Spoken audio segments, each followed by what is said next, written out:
All right, so branding for athletes has drastically changed.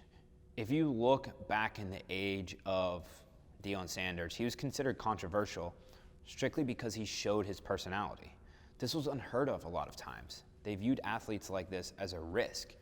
In the past, to be more marketable as an athlete, it usually meant you were more of a safer bet, and it was strictly based on your on the field or on the court performance.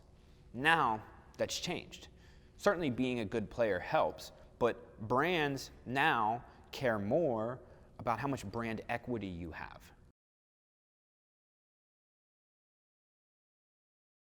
Here's why this is important.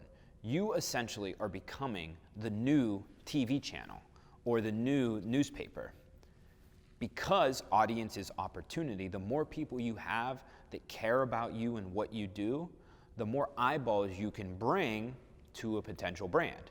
So let's say if I were to run a Facebook ad myself, I might spend $50,000 to reach 30,000 people.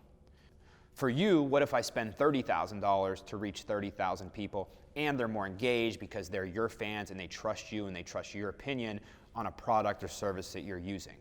Marketability doesn't only depend on the field or on the court performance.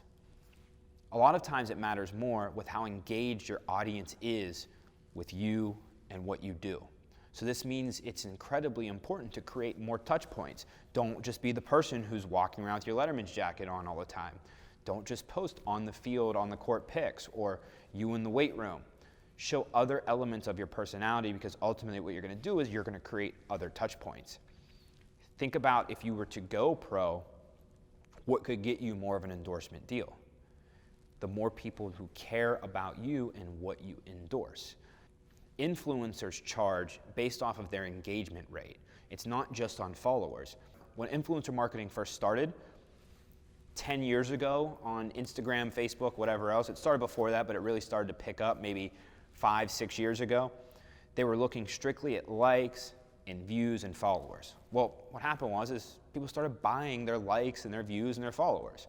So then brands kind of took a step back and they're like, wait, what we really should be looking at is engagement rate.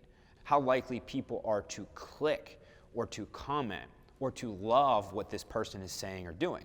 Now influencers are getting deals based off how much their fans love them. So this is why it's incredibly important with you building a brand, if you're trying to bring in ad deals or brand deals, to create a connection with your audience that they're going to love you.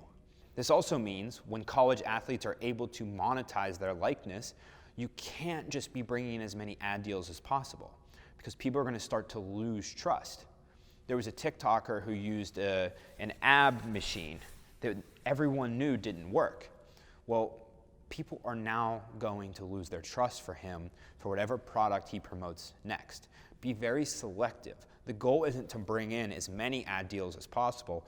The goal is to have strategic partnerships with companies and products you love. And then from there, you're able to make those into bigger deals because you're able to be more impactful with those campaigns. So view marketability as connection with your audience more than it is views or followers.